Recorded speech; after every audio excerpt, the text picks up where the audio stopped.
We'd like to open up the time now to questions. Apparently all of the microphone lines are being used, and so if you'll just ask your question in a loud voice, I'll try to repeat it through the microphone. And we'd just like to go ahead and open that up. Very quickly before we begin, let's have each person on the panel state your name and the organization that you're from or the organization that you're representing so that we can direct our questions. Start with you, Leticia. Leticia Medina, State Community Services. Lean way into the microphone. Yeah. Jose Riveros, Visual Arts Department. Thank you. Ignacio Garcia from the History Department here at BYU. Armando Solórzano, the Department of Ethnic Studies at the University of Utah. Jorge Red from the Department of History at Texas Tech University. George Handley here at BYU in Latin American Studies. Arturo de Hoyos, presidente de la Universidad Hispana. Thank you so Provo, much. Utah. Oh, thank you so much. Sorry to cut you off.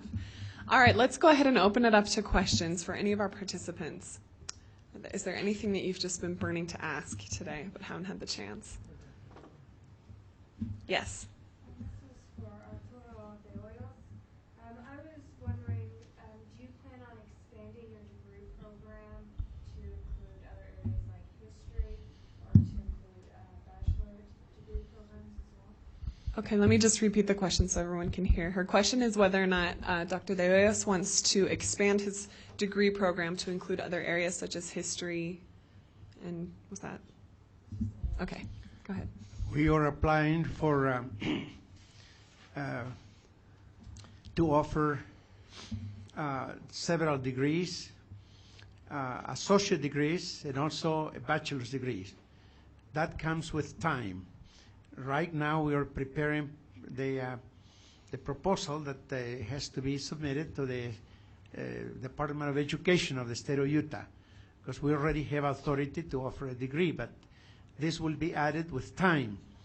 And we plan to expand the university to San Diego, to Phoenix, Arizona, to other states of the Union. Florida, for example, we are negotiating with someone in Florida to offer essentially the same thing we offer here to people over there. Thank you. Yes. Gentleman for the Latin American Studies program. How many Latin Americans are there in the Latin American Studies program at BYU? It's just a curiosity. I should know that off the top of my. Oh, you want to repeat the question? I think everybody heard. He wants to know how many Latin American students from Latin America are in the Latin American. How many? Oh, in the faculty. In the faculty in the Latin American Studies. Ignacio. How many others, Ignacio? I think there isn't somebody else in Spanish. Well, there are quite a few in the Spanish and Portuguese department. In the languages, certainly in the language departments, but as in the other disciplines, who are Latin American, yeah. No, BYU does not have the ethnic diversity it needs. If that's where you're going with that question. No, I'm just curious. I work for BYU. Yeah. I want to know, if you are representing a region that is so important, I want to know if there is some representation from those countries as well. It's a curiosity. Yeah, well, to be honest, my hope would be, there's probably a lag time with the way the church growth will dictate to a large degree what kind of what the makeup of the faculty at BYU will be 10 or 20 or 50 years from now.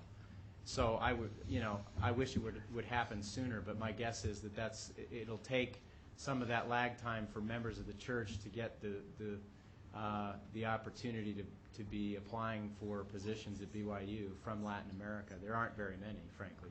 I don't think enough of Latin American. I think that very worthy Hispanics, members of the church who are pursuing higher degrees.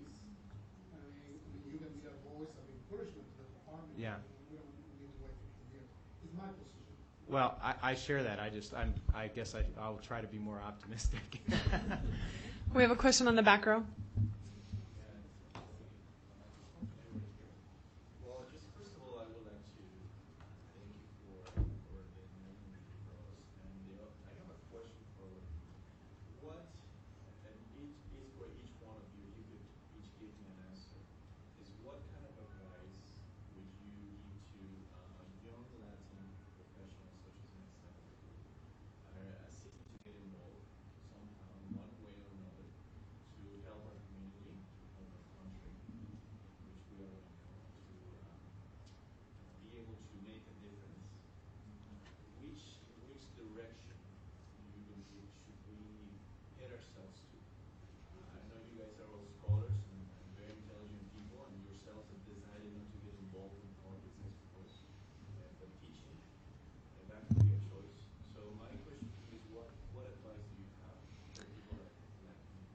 I was just informed that because we are recording the conference, I need to repeat the question so that it's recorded, so that when we rebroadcast it, everyone will be able to hear. So your question is, as a young Latin professional in the community, what advice would these professors and professionals give of ways to get involved and to contribute to the community?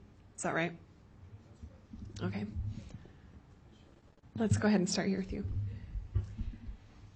I would address that in several different levels. One, be a mentor. Work with young youth. Secondly, get involved in the politics of your community.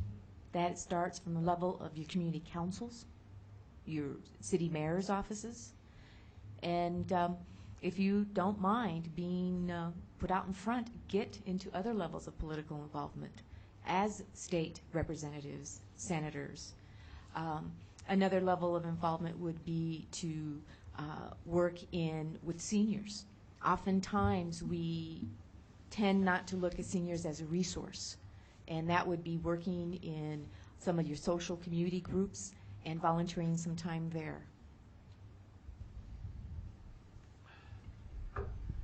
Well, I'm not sure if I understood well the question, that what it regards in art, in my field, is he saying that for our community or for the whole community? That's what I didn't understand well.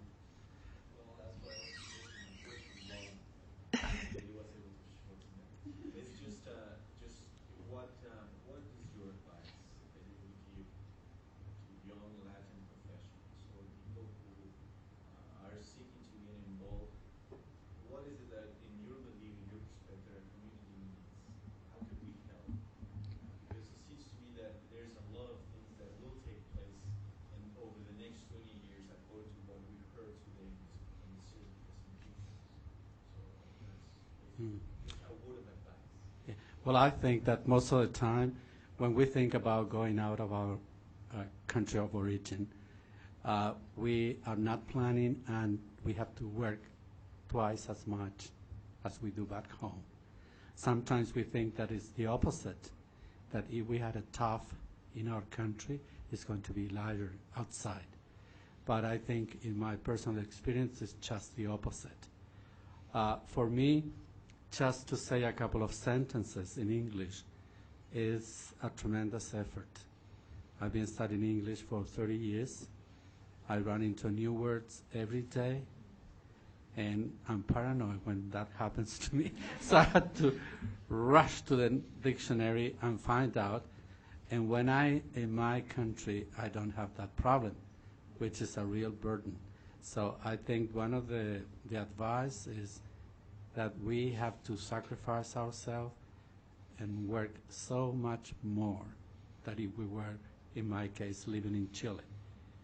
And the other thing is be a good example and not being selfish, because it's so easy to think that because we are by ourselves here, our families are not here. I have my wife and my children, but not the whole family.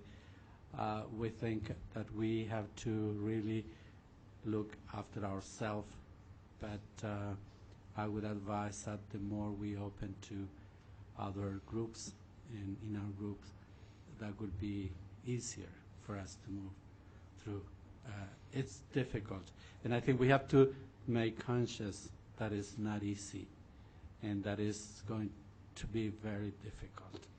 And I never understood what they went through when I think of the many immigrants in Chile, where only in Santiago we have 25,000 Jewish, and we have 300,000 Lebanese, and we have a whole region of Germans. And after being outside the country, and we have a whole section with Koreans, and after being outside the country, when I go back to Chile and I see a Korean man on a Sunday afternoon taking a walk through the park, it's the first time that I think that man might be living in a room with a bed and a night table. He's got nobody to talk to, so the only thing he could afford that particular day was a walk in the park. And that's something that in many cases no one would like to have it as an experience. But I think we have to be really strong and sort of, I don't know, to have like a second skin and to be strong. I think we cannot fail. We cannot say that day, every day, we are not going to make it. I think we have to be so positive. We cannot afford to be negative in any way. I think that recipe works with me. So that would be the advice that I would give to young professionals. Many times when I was looking for a job outside Chile, I was rejected, and I was turned down my resume and all that. But I never thought it was because I was an immigrant or a man from another part of the world. I would have thought that maybe that person didn't like me, maybe something about my accent or anything, or maybe I didn't approach that person in the right way. But that could happen in Chile to me too. So I don't mind. I've grown accustomed to handle that situation every minute. Thank you. I would say my response would be that of a Mormon historian. If you remember, those of you who are LDS, the story of Hiram, when he hears the words of his brother, and he's so anxious to teach. And the Doctrine and Covenants, the Lord says, don't teach yet, learn. I often hear in conferences like that people talk about becoming involved, and that is wonderful, and you should be. But so many of us get involved without understanding the history of our people, the struggles, and so we end up repeating the same things. And there's a really interesting conversation that goes around when Latino historians get together. Latino historians are so disconnected from politics, unfortunately.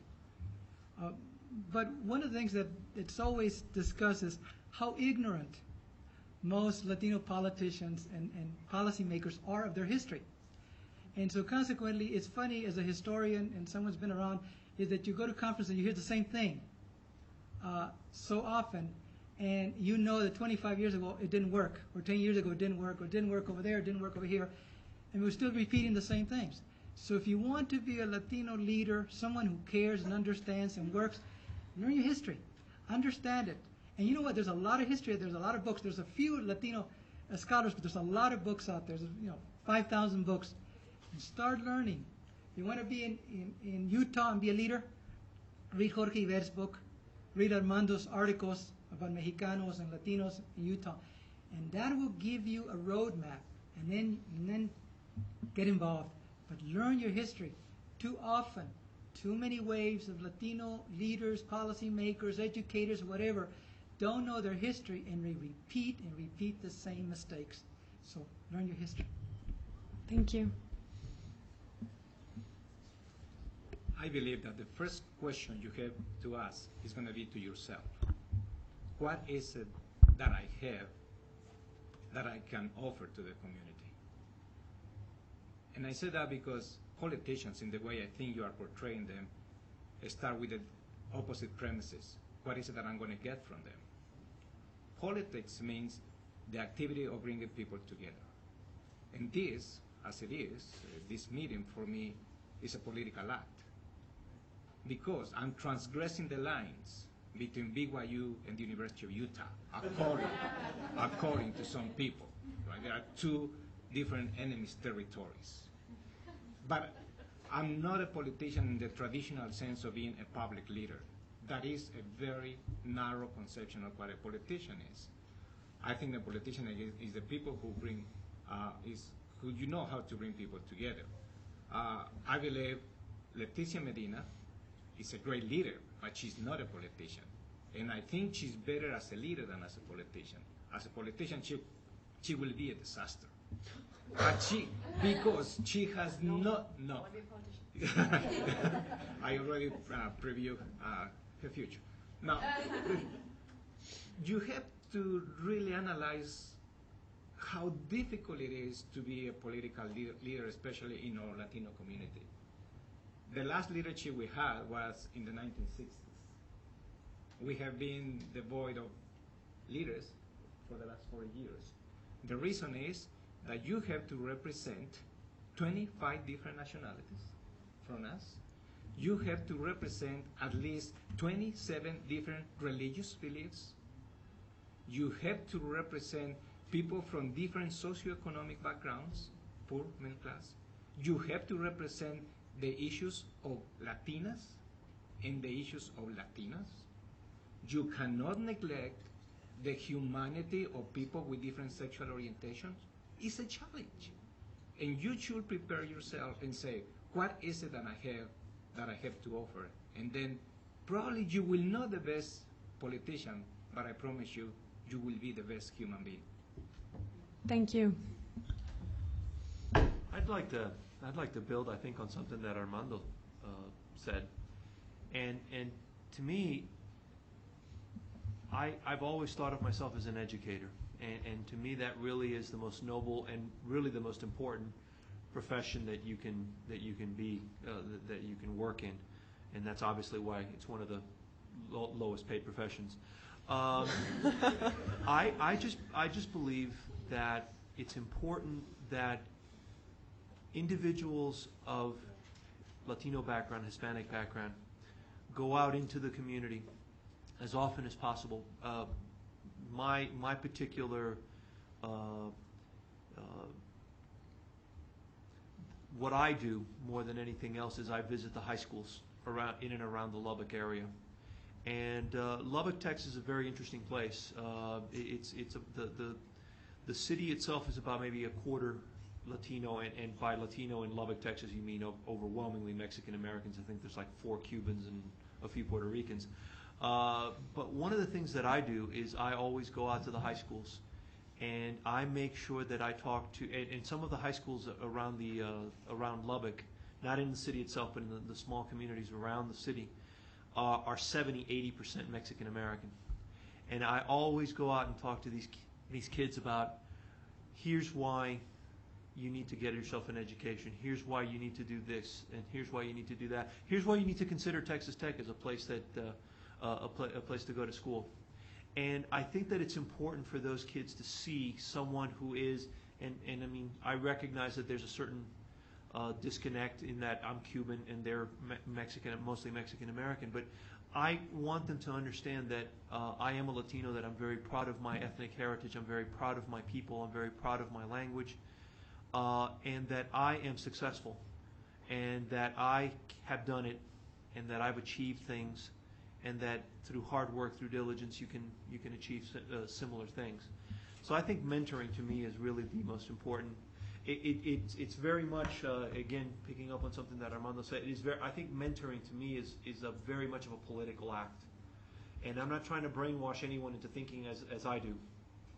But I just think that it is a political act in the sense that I am trying to bring those kids, many of whom look at the campus of Texas Tech University, which is right smack in the middle of the center of Lubbock, and it might as well be on Mars as far as a lot of these kids are concerned, because they basically see no hope, no chance, no opportunity to go there. And I'm trying to mentor, and I'm also trying to reach out and trying to get them the good word that there is possibility, that there is that with effort, with personal responsibility, you can achieve great things.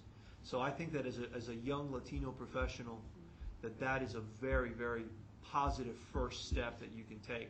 Now, are you going to get a whole lot of recognition for that? Probably not.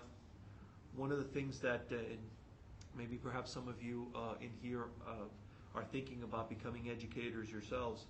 My wife teaches second grade back home in Lubbock. She teaches in a school that is in absolutely the poorest part of town. It is about 85-90% Latino. And one of the things that frustrates her is that she always says, I work so hard with these kids and I see a certain amount of improvement, but then at the end of that 1 year in second grade, they're gone. And I always try to tell her that, you've done a great thing by helping to teach those kids to read, helping the kids to teach those kids X, Y, and Z in math, and maybe perhaps you will never see them again, and maybe perhaps you will not get the pat on the back and those positive strokes that all of us like to get, no matter what it is that we do.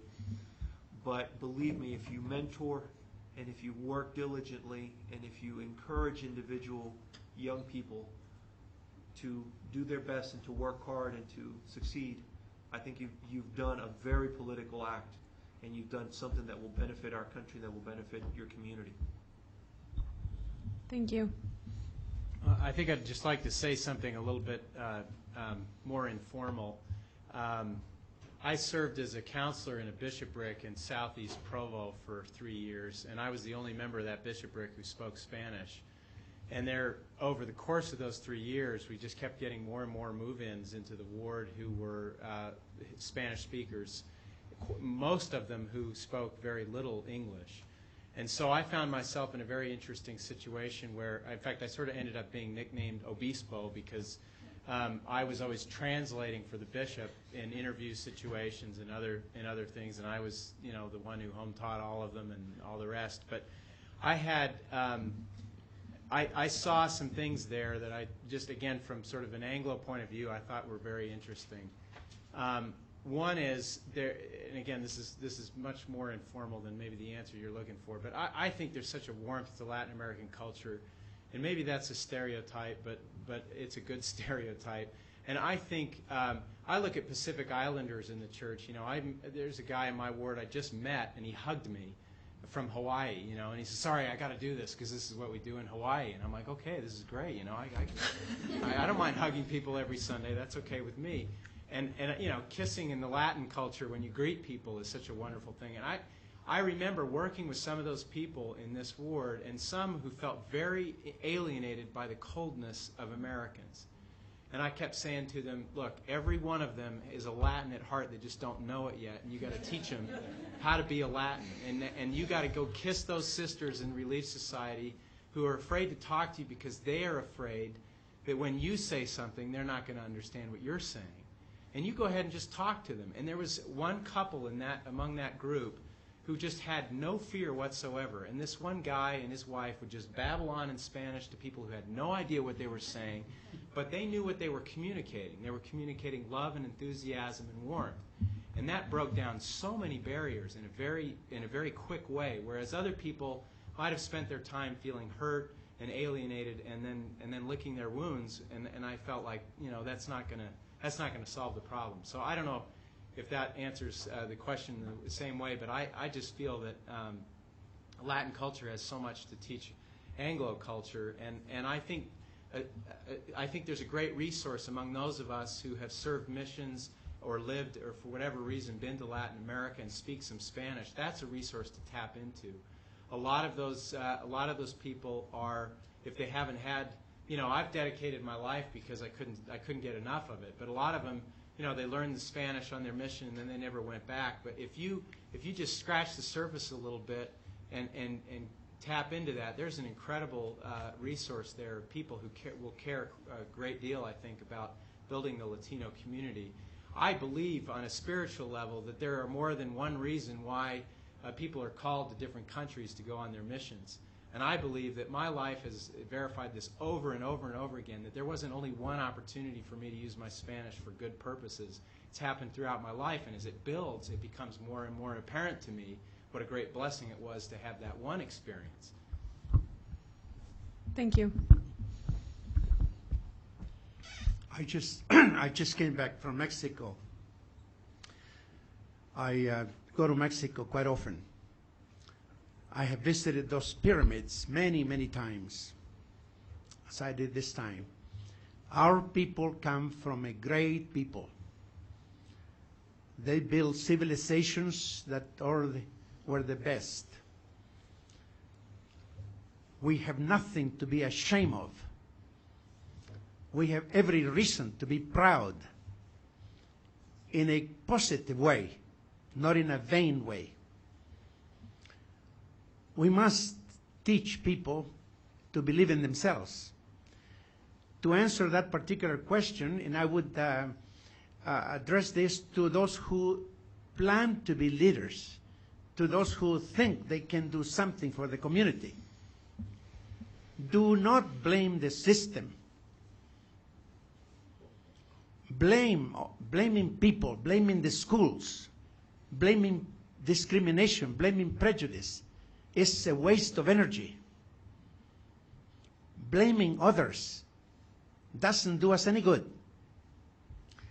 If we are able to define a problem, to define it, that means we are able to solve it.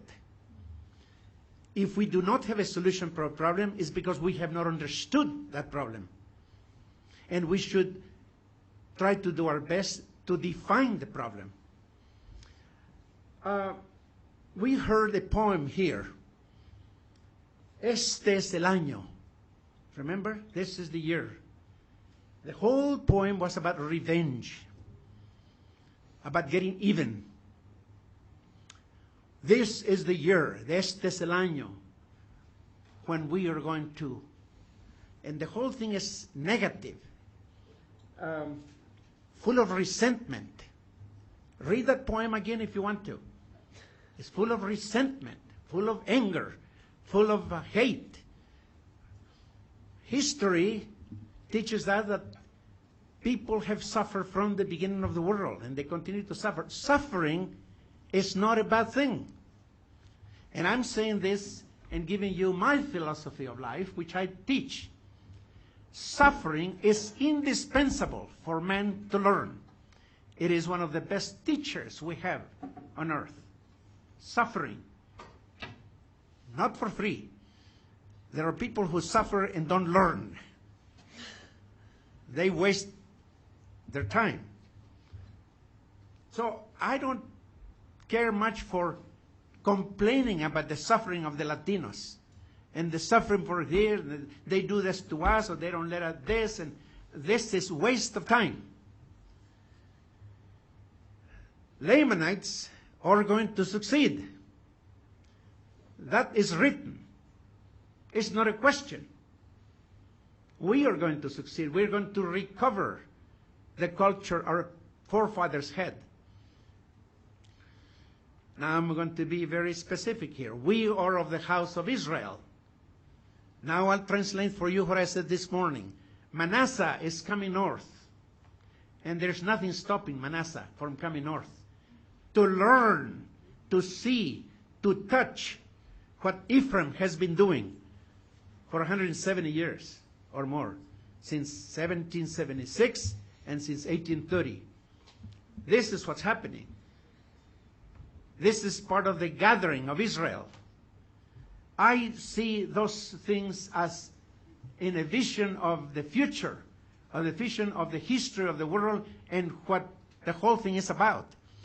I don't see these things as the problems that we face, the problems that we encounter, as impediments or as something that we have to bear because poor us, they don't like us. To dwell on the negative is depressing.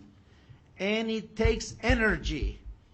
We must not use our energy in negative things, in negative thinking, in negative complaining. We have a lot of energy. We must use it. As George said, learn. And as Ignacio said too, don't teach, learn first. We have to learn many things. Let us spend our time in learning about ourselves, learning about our past, learning about the greatness of our people in the past. I got to see the pyramids in Machu Picchu, in Guatemala, in Mexico, in Chichen Itza, Teotihuacan.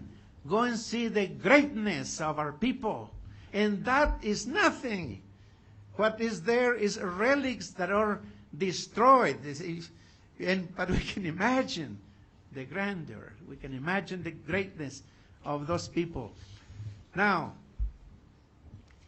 my people, the people of Manasseh, wrote the Book of Mormon. The people of Ephraim got it out of the ground and published it to the world. They were the two brothers. They were coming together. That's what the Latino thing is all about. Coming to Utah and coming to the United States. Coming to learn, coming to have experiences, and coming to grow, and come to join his brother for the future of the world. Thank you very much. One thing I appreciate about this panel is the variety of perspectives that we're able to have. And I'll get your question in just one second, but I have a follow-up question to the question that was just asked. As a gringa, as I am affectionately called in every Latin American country that I've ever visited, I would like to direct this to Leticia Medina. For those of us that maybe don't really speak Spanish, or like in my case, I speak Portuguese, what can we do? I think we are, many of us, afraid to get involved. What is our role? Well, I think one of the biggest things is, and I get this question asked quite a bit, particularly from various groups who are providing services into the various communities, and Latinos being one of them. My biggest thing that I tell them is, don't be afraid. Oftentimes we're so afraid to make a mistake that we don't even approach. We don't even try to go in to the communities. And how do we learn how best to handle and deal with them if we don't learn from our mistakes? And yes, we have to be very humble and say, okay, I made a mistake. Help me correct my errors or learn how not to repeat that mistake in working within the communities. And being one of the things that I always say, you don't have to be of whatever ethnic origin to be an advocate for that community. Oftentimes, people think that, and again, I use my own examples. They've called me and they say, Leticia, I got this Latino family and I need you to help them. And I'm like, okay. And then she goes, well, you being Latina and them being Latinos, I know you guys will connect. And I go, whoa, time out. Why do you think that just because I am Latina, that I will be able to relate to everyone? Those are assumptions that we have to move away from. We also, from within our own communities, have to not assume that because it is a gringa and not a Latino, that person doesn't have the sincerity to help, to assist, to get involved with us. And so we need to break those barriers. So risk it. Thank you very much. Your question, sir.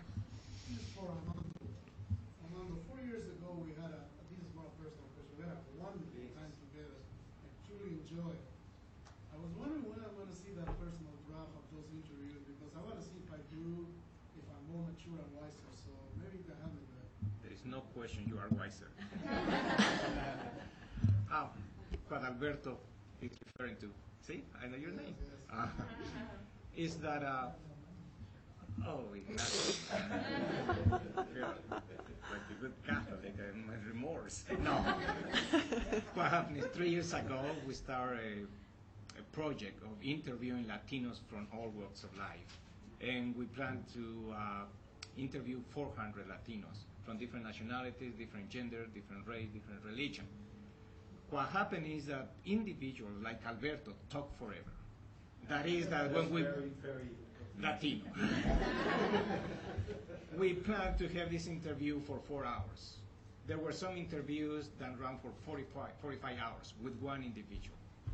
You have to understand, well, I know because the time is going fast, that for every hour you talk, Alberto, we spend 6 hours transcribing because we take the interview, so we need to put it in a hard copy. So I think your interview was about 16 hours, so multiply, we spend more than 2 weeks transcribing your work. So up to that, we run out of money. Don't worry about it. Your interview is complete since 2 years ago. What happened is that we do have graduate students who do this work, but I do have the responsibility of listening exactly, of being that the done is done professionally. If Alberto cough, the cough should be that in the paper, because we don't admit mistakes. Because again, we want, it's your life. It's not what I think is, and I cannot correct your life, ever. So it's coming, it's in the process. It will, again, some of them are out, and some of the information I present today came from those series of interviews, but it's a massive information that I have in my hands, and like was telling Ignacio, I'm an army of one person, of one man. Okay, but it will come to you, remember. Thank you very much. This question is for Leticia. Just a moment. We can only take probably 2 more questions, so please make them. So please, I appreciate that. So please make it brief and direct it to exactly who you'd like it to. Go ahead. You talked about the 3 issues, the top issues, and is housing up there anywhere? Because I work at the Salt Lake City Housing Authority. Most definitely. If you don't have a job, you can't get a home, a house, apartment, whatever. And if you don't have a job, you can't maintain what you have. And so it's when you look at all of the economic issues and related to employment, and all of that is all tied in. People have asked, what about the criminal justice system? Involvement in the criminal justice system is a symptom of not having a job and education and health. Thank you. Over here.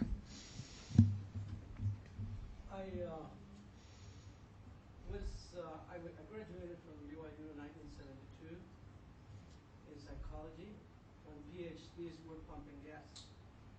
So that's how I was welcomed at that time.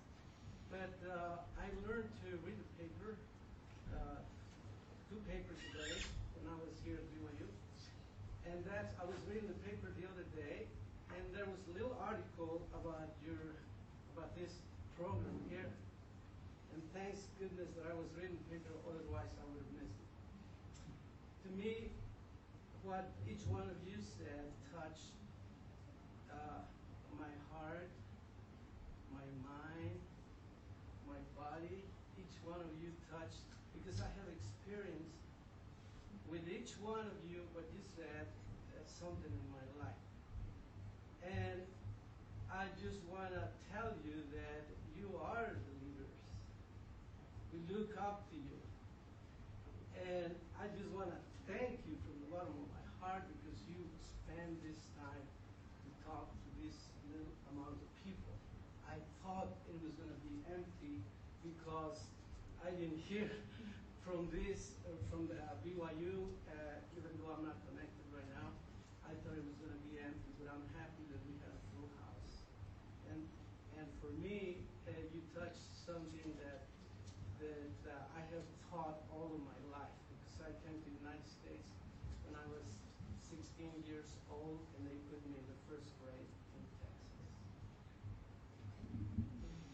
And I'm not going to go into anything else, but I look at you as leaders. Brother De Hoyos, he was my bishop a long time ago. And I just finished working in that consolidation. And when you were talking about that, I was just thinking, oh, I wish I could get those guys. Because that's why I went into this job, to try to save those people that have gotten into these contracts, unstructured contracts. Anyway, I just want to thank you from my heart for having come you here on my part very much. Thank you very much. Over here. Question. I think we have a unique audience right here because we have both scholars and professionals and people that belong to different religions. As far as the future, what do you see the future of relations between Spanish speakers and non-Spanish speakers? How can we gear that in a positive way in the future, taking advantage of the religious background and religious commonalities that we share? There is comments about Zion and Azatlan and these things.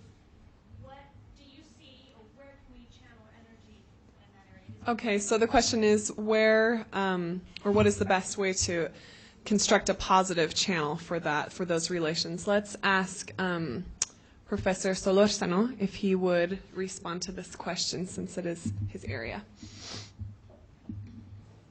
I only see a future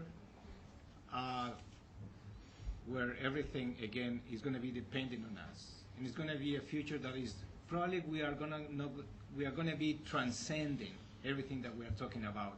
When you say Latino, when you say Mexican, I don't know what you're talking about, because it's such a complex category of people. I'm white. My mother is French. So I don't know why I'm among Latinos. My father is Indian, from Mexico. But I was raised by black people who live in Mexico who were running away from the slavery in the United States. Married to an Italian person. And people call me Latino. When I go to France, they call me that I'm a very rich American because I spend all the day under the sun. So we need, when I cross the border, I don't have any intellect. I hope somebody pick it up. What I'm saying is, if we want to advance, we really need to change the way we think about people. When we hire immigrants, immigrants don't come. People are coming. We need to different think in ways that transcend race. Right? At home, I never celebrate Cinco de Mayo because my mom always killed me. I mean, you as a Mexican are celebrating that you defeat us, so what kind of Mexican are you? So again, it's a new way of thinking about it, new ways of thinking about religion, new ways of thinking about humanity. I don't see any difference between you and me. I don't see any difference between BYU and the university. Both of us, both universities. At least, well, maybe on the football field there is. Then we're talking about different issues. Let's keep this clean. But again, it's the mentality of the people that matters. I don't see you as a Mormon. I see you as a person. I see you as an individual with a full of capacities. So it's the relearning process that is going to bring us about a brighter future where no difference exists between the way we perceive ourselves. Again, I don't think I'm a Latino. I think what we used to say in the 60s and 70s, I'm a person of the cosmic race. But so you are. So what is the difference? Thank you very much. May I just Yes. say one thing? You like my microphone? I do, I sure do. I just want to add one thing to what Armando is saying is that we live in a society where for always you have been people have been judged to a certain extent. In some states, the judgment has been harsher than in other states. I agree with the point that you brought up about Texas. But I think things are changing. I think things are moving in a positive direction. I think we're coming to a point where we're realizing that every one of us has something important to give to society and something beneficial to offer to the rest of the community. And really, I'm a stickler for personal responsibility. I think it's our personal responsibility to develop ourselves to our fullest potential. Can all of us be PhDs? No. Thank goodness for that, or else we'd have a lot more competition for our jobs. But I really believe that we have made a lot of progress. And I think that what is happening here with the explosion of the population of Latinos in Utah is an example of those ethnic networks that I talked about this morning, that the word is getting out throughout the Spanish-speaking world that this is a very nice place to live. And the state's not perfect, the society in the state is not perfect, but it's certainly a lot better than it was before, and I think it can only get better. And I think that we all have a responsibility to make things better for ourselves. And Armando sort of closed this off by talking about the raza cósmica. My wife and I about 18 months ago adopted a little boy from Korea. So if you can imagine, 2 Cuban Americans, one from Miami, one from New York, living in West Texas. One of them teaches Mexican American second graders, the other one teaches Mexican American history, raising a Korean Cuban American in West Texas. Where else does that happen? So even with all the problems that we've had in the past and all the problems that continue to exist, this is a great place the United States is a great place to live, and I really love this country. And I think so many of us out here who are from other places recognize the warts that this country has, but also recognize the benefits and the opportunities of the United States. And God bless America is what I'd like to say. Thank you very much. We'll let Professor Garcia also respond to that question, then we'll take one more question before we break. I'm always become uncomfortable with all this mushy stuff. I'm a very, Professor de Hoyos in a kidding mood, and I'm sure he was serious, but he was still saying it with a smile. He said, "Don't be so pessimistic." I'm not pessimistic. I'm an optimist. I think if I hadn't been an optimist, I wouldn't gotten where I'm at today, given the circumstances, because I did grow up in an environment where people could actually discriminate. That is, take away your job, take away your home, fire you, send you to jail. I mean, I could have stood in the street and say to the policeman who was going to arrest me because I was happy to be in the wrong neighborhood, to say, I won't accept your discrimination. But the cops still came on, and you still got into the car, and you still ended up in jail. What you do, however, where I agree with so much of what is said, is what you do after you end up in jail and you have to explain your police record or whatever. That really is important. And I think Latinos don't have much of a choice but to be positive, energetic, and to fight for what they believe, and to accept that things don't go well, but that's not the determining factor. I really believe that the tensions that will occur in the future will be terrible. We don't see yet eye to eye. I talked about being in a Latino ward with 15 different Latino nationalities being represented, and how difficult it is, even to dance. Take the politics, take society, take the neighborhoods, take education. I have a real concern about education, even here at BYU. Well, those are issues that are there. We must be aware of them. We must deal with them. We must fight about them. We must understand each other. And I guess for me, there's never such thing as a everything's going to be okay kind of thing. It's about what do we make it? How we are willing to negotiate this space that we have. How do Professor De Hoyos and I get along? And I admire the heck out of him. In fact, I know some relatives in Texas from him who I admire greatly. But we think differently. But how do we work it out? And how do we both sort of present a way in which things are resolved? And I think that's the real element. To assume that if we sit here, and there's one of the great criticism I have of Latinos at BYU, so here I'm criticizing them, is that we assume that things will happen. That somebody cares about us. I'm sure that President Samuelson or President Bateman cares about us, so you do the right thing. Well, I got to meet President Bateman, got to have a good relationship with him. I actually liked him. And he actually liked me. And we had some good discussions. And we wrote letters to each other, 7-page letters to each other. And he usually would disagree with me, and I disagreed with him. But it was interesting that he always kept in touch, and that we met.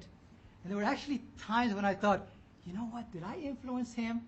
No, maybe it was the spirit or something else. But we talked. There are Latinos who told me, you're talking to President Bateman? And you're saying that you disagree with that? And I'm saying, yes. And he actually enjoyed it. He liked people to tell him when they thought he was wrong. Because he said, I have too many people that always say, and then having to figure out which way his head was going to nod so they could nod. He liked to be told. And I think that we're right.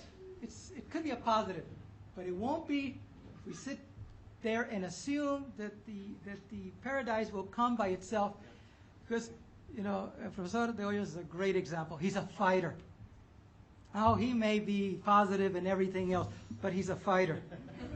That's where he got how he got to where he got, because he's a fighter. If he had stood there waiting for the chariot of fire, he would have never come. Thank you very much. Our last question here in the front. I have a question. Well, there's a large diversity in the Latino community here in Utah and the U.S. itself, and I'm not just talking about nationalities or ethnicity, but also their immigration status. And you said the one advice that you gave for to get involved in the Latino community and help was through mentoring and educating oneself. How would you help immigrants that feel incredibly helpless about making a difference because of immigration status, such as those that are under political asylum or international students, or are illegal because they feel like they can't really live their life here because they can't make a change because of their status? How would you help them, encourage them to continue educating themselves and going out there and finding a job if they can?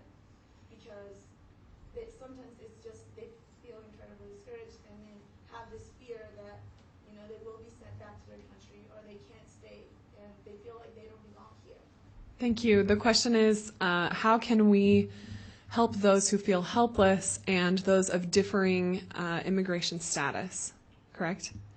And we'll ask Professor Solorzano and Leticia Medina and Professor Iber to respond, please. It's very difficult to answer your question because you certainly put us in a position that we either support or not support undocumented immigrants. And that is no role. As soon as a person is in the United States, that person is protected by the United States Constitution, regardless of their status. The Constitution was written for everybody living in the United States. So when we go and we find people who say, to start with, I never ask for the legal status of a person.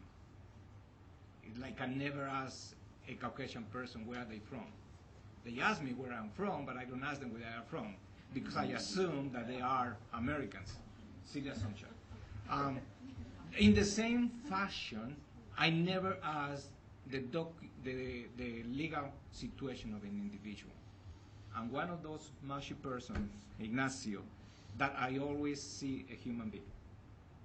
When that person bring to myself, and in fact, 80% of the people I interview are undocumented. If you go to Moab, 90% of the people are undocumented. If you go to Zion, 95% are undocumented. So what do I do when they, yeah. So why do we do it? Is this problem going to finish? I am member of the International Commission of the United States in Mexico to bring about legislation on immigration. President Bush, I should not talk about that. President Bush just suggested 3 months ago, all what we're going to do for the immigration of the people. He said, for those persons who are undocumented, they are going to have the chance to work for 3 years. I'm not saying anything. It's the president who's saying that open up a door of hope for all these people. So it's a matter of putting them in the process. Are we going to be dealing with this situation? Immigration, undocumented immigration, is part of our institutions. It's nothing new. It has always existed. We live in a very conservative time, and that's why the issue of immigration came to the fore. But we have been always dealing, and not only with Latinos. I remember working in New York with Cambodians, with Vietnamese, and it was the same situation. So the solution, what can we do? Help them. Because, again, they are protected by the United States Constitution. We can do nothing about it, right? So help them and say that probably under certain laws you are a legal person or undocumented person, but for the sake of interaction, you are like one of us. You have the same right, you have the same privilege, and we cannot. And if you just bring that without asking whether they are undocumented, I think it's a matter of you bring them into this situation where they belong. Because I don't think it's the undocumented status that really bugs them, but the fact that they don't belong here, they don't belong there. So they are nobody people. And I think it's a matter of redefining our position. I think we are too much advanced for start thinking in the old patterns. So what we are saying to President Bush, what we are proposing President Bush next month, we are saying if you want to have immigration laws, please bring the two countries in place, because so far it's a monologue between us, between the United States people. The employees go to Mexico and they have whoever they want. Do they ask the Mexican government? No. So we are asking, let's get together, let's create a binational agreement, let's protect the people, let's provide psychological services, which is the main service that they need. And I think it just encouraging, just telling them how positive they are as people, as members of the family, which is, again, I finished with this because I know I will talk for a long time and didn't pay me that well, George, for doing this. Anyway, President Bush wants to bring individual immigrants to this country. And we are saying no. saying you need to bring their families. The best health indicator for the well-being of an individual is the family. If you sever the family, you are bringing a problem to the United States. So we are saying, if in the new agreement, families should be taken in consideration, because family is the center of this nation, is the center of humanity, and we cannot leave that behind. Thank you. Leticia Medina. One of the things with undocumented refugee and asylums is there is a reality there, and it's a hard one to swallow. The fact that an individual who's undocumented, who's using falsified forms to work and those type of things, they're at risk. There's always that risk, but they know that. But they're willing to take the risk. That's probably some of the differences between some of us who don't want to take some of those high risks. But one of the things that I always tell the families that I work with is that you're living in this community right now. And that community is your local investment. Your community, whether you're living there a week, 6 months, 6 years, that is the community that you're living in. And they need to invest in the schools, with their neighbors. There is an element of fear that runs among many of them, because the closer people get to know them, they become more vulnerable, that they know, the status. And there is a lot of cruelty. Yes, there's cruelty among many. That, like I said earlier, we're good enough to clean certain things, we're good enough to serve, we're good enough to do this, but we're not good enough to be in the schools, we're not good enough to get into some higher paying jobs. And many people will use some of that information against some of these families. And it is a reality. But how do we best? We empower these families with the knowledge and the education of their constitutional rights. When I have a gentleman come to me and saying, I got hurt on the job, they took me to the doctor for the first time, and his arm's like this, and I'm going, well, what happened to it? He says, well, I brick mason, I won't mention the company, and he went in, but because he didn't follow up with the physical therapy and more of those treatments and things that he needed to do, instead the company said, if you're not back at work, you don't have a job. Well, what kind of job can I do? Well, he got to the doctor, the first visit, he says, light duty. Well, it wasn't light duty when he got back there. He didn't know that even though he was undocumented, he had the right to the full medical coverage that was entitled to any one of us. So we need to do everything in our power to educate, inform, empower this community, whether undocumented or not. We're not the gatekeepers of that. They pay lots of people out here in the feds for mucho bucks to get that done. Leave it to them. We are not those gatekeepers. And there's maybe a small percentage of that criminal element in this community. Those are the ones we don't want, because they're victimizing this very already vulnerable community. What we want is to help these families become legal as possible. The guest worker program, it should not be just single men. Our single men who are here now working don't have health coverages. We have the highest rate of AIDS among our community. We have the highest rate among heterosexual relationships because they're taking it back home.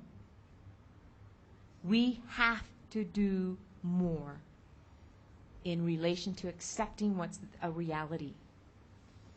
It may not be everything we agree with, but that is a reality. And it's a little tough, but it exists. We just need to understand it. We don't always have to agree with it, but we have to understand it and how to help those who are within it. Thank you very much, Professor Duber. I agree with actually a lot of the things that Leticia said. I think that, especially with the schools, the hope of my parents came to this country with the hope that they would be able to send me to school. That was their hope. That was their goal. And I think, again, to me, as an educator, I consider myself obviously an historian because that's what I do, but above everything else, I consider myself an educator. And I believe very strongly that we need to keep the schools open for those kids so that they can hopefully improve themselves. And we are not the gatekeepers. If someone walks into my classroom, or if someone walks into my wife's classroom in Lubbock, the Lubbock ISD, Lubbock Independent School District, they don't ask whether that child is there legally or not. They know that there is a child that needs to be educated, and by golly, she's gonna do the best she can to teach that child how to read and do math. And I think that really is, more than anything else, the most important thing we can do. We can encourage these people.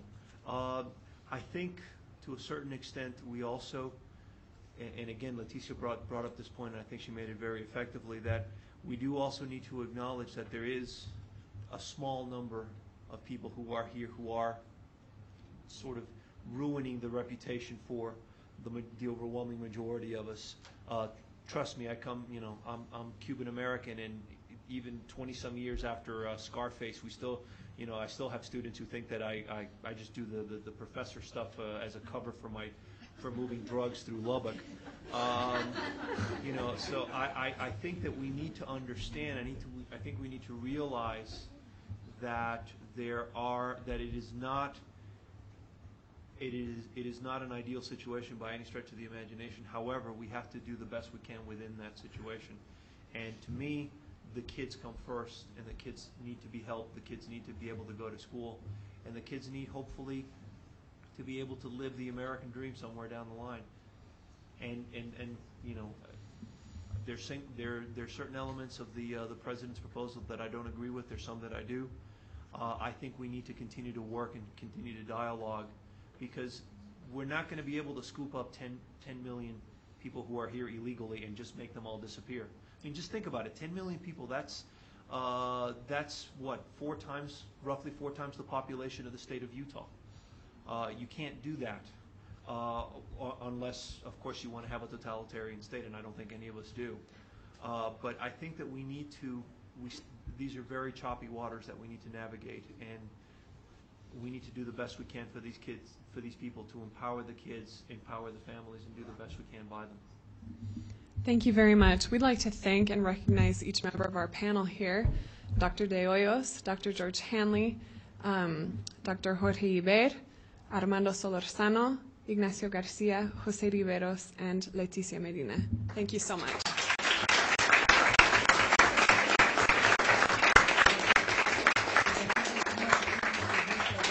And on behalf of Brigham Young University, the Department of Latin American Studies, we thank you for attending today. We've learned so much, and this conference has been so valuable.